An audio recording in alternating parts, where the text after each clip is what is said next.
Hello ladies and gents, welcome to a new night point of view review. In front of us is the new KGM. This is the new Actyon, and this is the hybrid powertrain. So inside is a 1.5 TGDI. It's a 4-cylinder turbo petrol producing 150 horsepower, and next to it is electric motor with 177 horsepower combined. System horsepower is 204. Linked to 6-speed automatic e-dht. It's something similar as a CVT. Now we're sitting on 20-inch alloys. These are pretty big, and the suspension is supposed to be adaptive, but you can definitely feel these are big alloys. Now the rear taillights, when you unlock the car, don't actually come on during the night for some reason on KGM. And you know, I could open the back, but I'm probably going to show it to you in the garage. So let me just jump inside, and the car locked because I didn't got inside. So let's start driving and at the garage and try to show this how it looks. Okay, I'm gonna put the key in my pocket now. Let me just press that start. Okay. Now, the radio always comes on, which is a little bit annoying. So if you've muted it, you really need to lower the volume fully. Otherwise, it will always come back on. Now, this is sort of the home menu, if you watch the review. And let me just run through the radio stations just to play some sound here. So let me just see if we can find some music.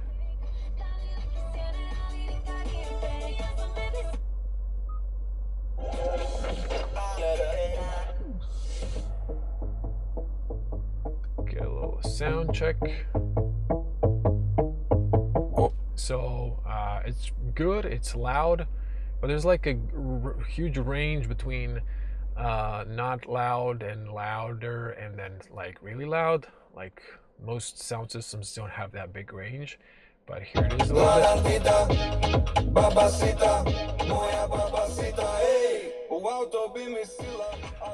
Okay, so you know, short sound, you know the drill, copyrights, and so on. Now there's domestic music past midnight, so I'm really sorry there's no international music. You can here see the climate control shortcut. You can have full screen maps, and yeah, that's more or less it. One thing I do like to show in this car, and I did show it during the day review, is the energy flow. One of the downsides of this screen is like when you press, it takes 2 seconds to switch screens. I think that should be like in 1 second.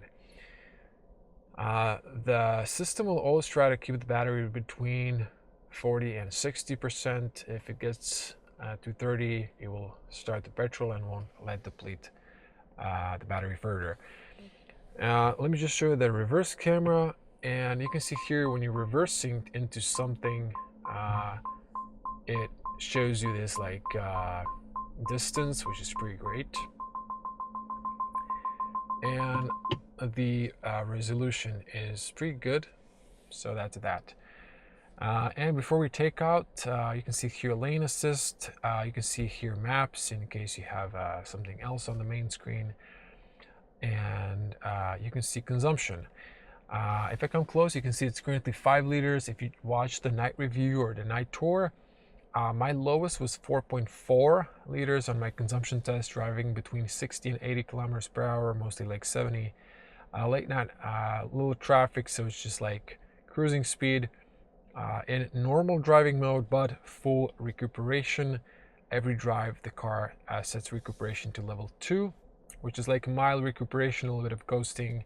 But I prefer, for efficiency, to keep charging the battery as much as possible. Also, if you want to go reverse, or from reverse to drive, let's say, you can press twice, or same if you want to go back to reverse, or just keep holding in direction of drive or reverse to just skip neutral. So I don't think I've noticed that in the other KGM models, if I'm being honest. So, you know, you learn always something new. That's why I'm here to, you know, save you that time and tell you everything. Now, as you can see, maybe not, we have recuperation level 2, and I'm just gonna crank it up to level 3. Okay, moving out. I will leave the energy flow here so you can see like the battery status and how this hybrid works for the most part. Now, if you like reduce the recuperation, the car is definitely coasting, and then you can like play with it to increase the recuperation. The recuperation is not strong enough, so you would you know, completely stop and you keep going forward until you press the brake, and you have the auto hold option, which engages immediately. You don't have to deeply press it in, but it's stronger with the delay after you let go, so it's not well, like it's not like a Tesla, for example. It's like most of hybrids engages a little bit late. So about now it's engaging, although I let go of the accelerator much earlier, so you'll get a feeling for that. Now, suspension, that was like a mild speed bump. This one is a bit less mild, but it's good. But you definitely feel you have 20-inch alloys, and you know, if this had something lower, it would maybe look great, but you would definitely feel less of road imperfections, bumps and speed bumps, or manholes that have sinked in a little bit, and you know, but you know, this speed bump is perfectly fine. You can barely feel it. Now, I already did drive this in the Taurus, and remember I had like 5 liters consumption and highway was 8. I haven't went to highway drive with this one for longer trips, so the Taurus had 8 liters. I think this is going to be pretty much similar. I think during the point of view day driving, it was something like that. The new beeping sound is the new e-dht annoying feature. You can disable it here. It has also the brake here as well. Like, I can disable that, but it doesn't have the camera, so it's not annoying. This is definitely like a 25, I think, not a 26 model year, because from 26 it's mandatory to have those cameras watching your eyes. Action doesn't have that. Now, with this hybrid, 204 system horsepower is more than enough. The car speeds up very nicely, fast, but have in mind that the battery will quickly deplete. So the system will charge it up, and you don't have to worry about charging at all. But if you want to speed up longer, once you hit the 30% and the battery starts charging, you're losing that extra power.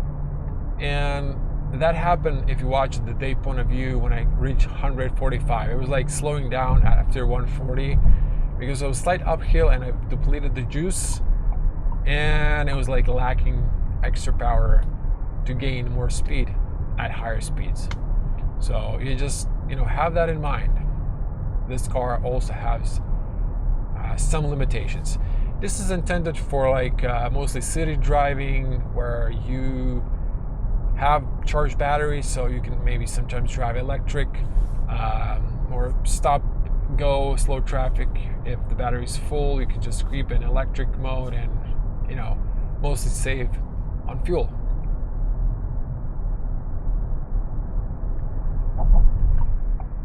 So this is the great way to recuperate some energy back into the battery. And actually, this hybrid, you can actually see the battery charging up or discharging pretty fast. It's a small battery. It's a 1.83 kilowatt hours. It is a BYD's blade battery. It's an LFP, so That chemistry is not prone to catching on fire, and also BYD Blade battery is one of the safest batteries on the market, and it has double the cycles, which is really important for a hybrid or plug-in hybrids, because you keep doing a lot of cycles, charge discharge. So this is good for longevity of the car, and good also regarding resale value one day. On my drives, I had mostly, you can see here, green EV and HEV, or just hybrid. It's around 40%, and you can drive in the city mostly 60% electric, but on the highway it's like mostly 50-50, or the opposite, 40-60. Now, the brakes are maybe a little bit sensitive. If I remember, I haven't really used them since I've cranked up the recuperation. I feel like maybe they were like a little sensitive from the start when I jump into the car. I'll have to completely disable the recuperation to just make sure that this was feeling for this car. I think it was.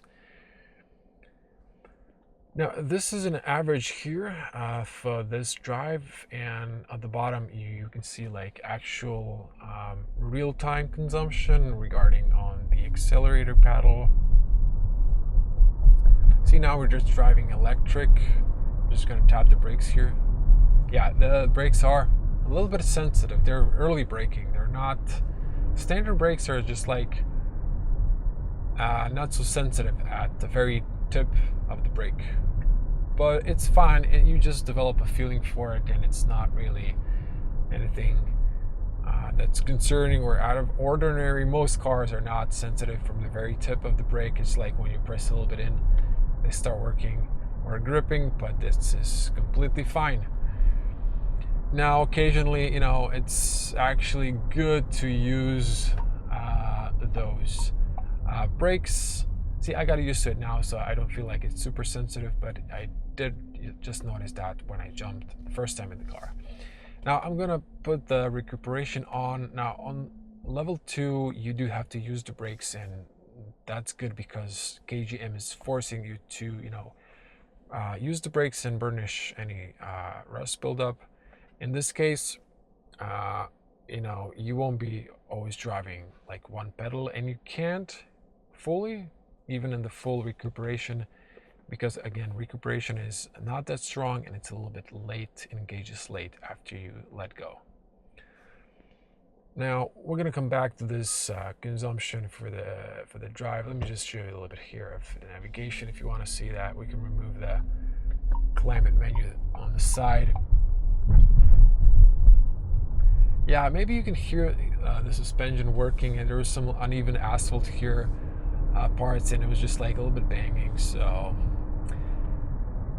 the suspension is good. There's not too much noise, but when there's like really bad parts on the road, you can hear some banging sounds. It's nothing too strong like in this Tesla Model Y, for example, but yeah, it's present. Now soundproof, it's very decent up to 100 kilometers per hour and maybe a little bit more, but since this is a big boxy shape SUV, after like 130 it is like a little bit noisy regarding wind noise. And we have Nexen tires. There are some configurations or trims where you get Michelin, or you just need to be lucky to get them from the factory. So far I didn't have any slipping issues. It is really warm and it's super dry, so I can say if these Nexen tires are bad. I haven't felt any slipping thanks to the electric motor and the instant torque when you press it in or just floor it a little bit. So far so good, I would say. And in some models, like GT tires, were really bad. If you get those and on a car, I would replace those immediately. So I'm, easily, speeding up here.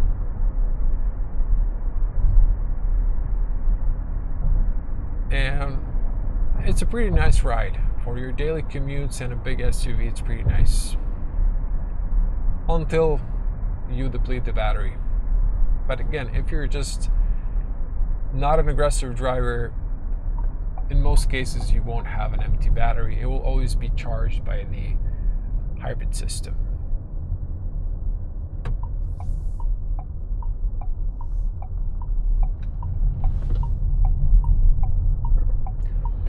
Okay, I'm going to speed up here a little bit,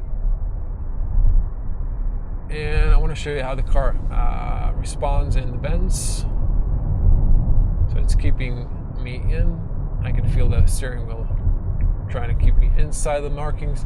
There's leaning here. It's big. It has the battery on the back, so it has, towards the end, good center of gravity. It's pretty stable, a little bit leaning. It's tall, so it's normal, but it speeds up nicely. I'm flooring it now, and this is comfort driving mode. Yeah, but here it's just not picking up speed really fast. It's just taking time. So not super fast. I'm flooring it just to, you can hear the sound. A little bit noisy. I'm recuperating now. We haven't ruined the consumption too much. I'm gonna slow down now back to 100. So this is just a test.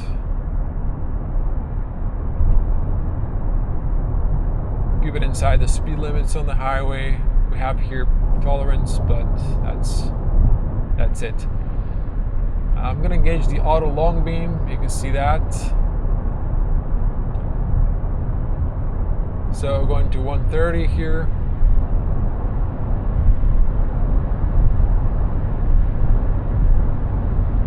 This is 130.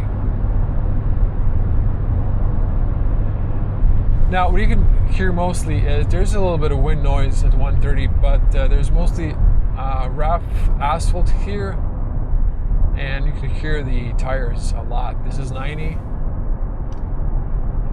Our consumption is holding pretty good. Now, let me engage the cruise.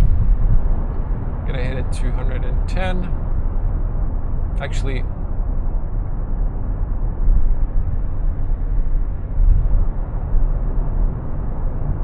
yeah, okay, I think that's the cruise.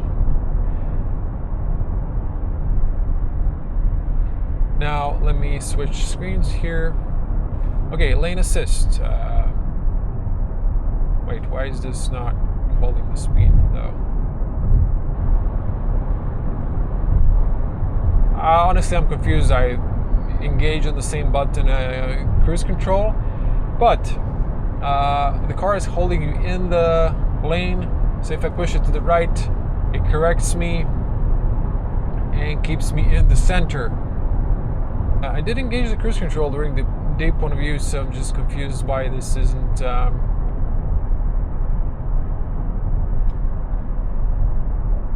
activating cruise control, but a speed limiter.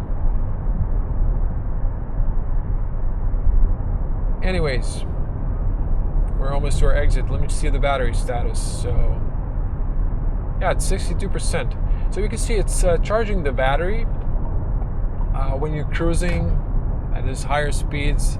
Actually slow down here a little bit. We can actually disable this lane correction now, but yeah, I'm just gonna recuperate here. Now you can see when you're cruising electric, you can do it pretty good. So we have a heat wave, and as soon as it's warm, late hour, there's always traffic. Of course, I'm gonna pay attention. There's no traffic behind me or in front of me. To do just 0 to 100, quick test. It is 9.5 seconds officially. The battery's charged, so we should have enough juice as well for that. Okay, we are in the sport mode. There's no one behind us or in front. There we go. Someone's in front. Okay, this time there's no traffic. Hold the brake, floor the accelerator, and release the brake.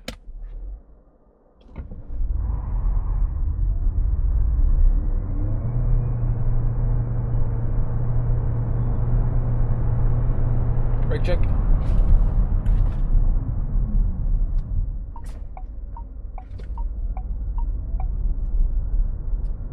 Okay, brakes are good.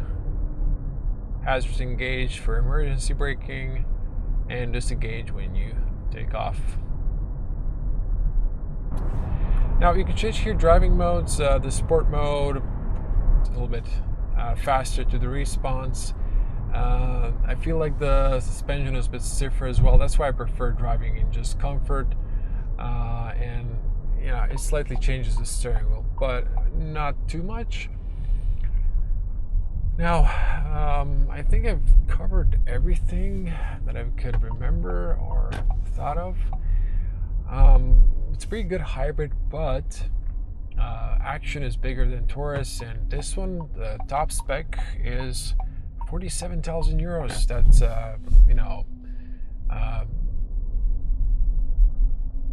good price, competitive. Yeah, there's a lot of competition. So, KGM's fighting to try getting customers. I know most European customers will just, look at some probably legacy European brands for this price, but it's a good alternative. It's a nice and big SUV.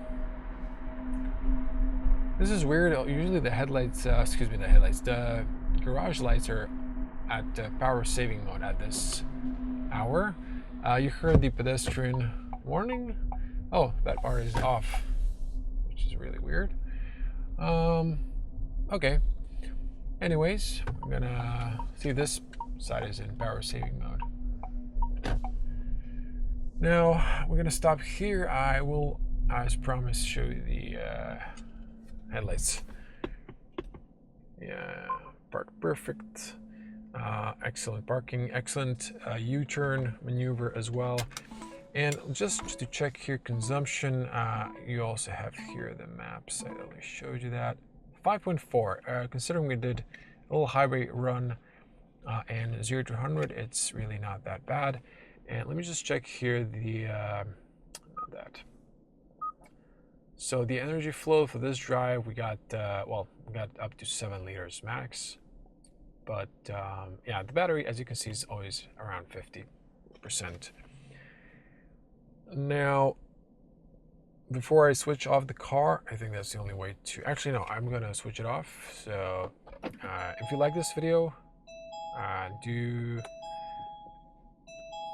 Okay, it's telling me I have my phone on the wireless charger. Do like, share, help me with the algorithm. Now, I left the switch for the lights on so I can show you the rear tail lights. Look at this, it's really elegant. Looks like some sort of Range Rover from the back. And here's the front. Okay, so the bottom just went off, but if I hurry up, I might catch it. Come on. There you go, that's when the headlights are on the front. Yeah, that was it. Thank you for watching, and see you in the next one.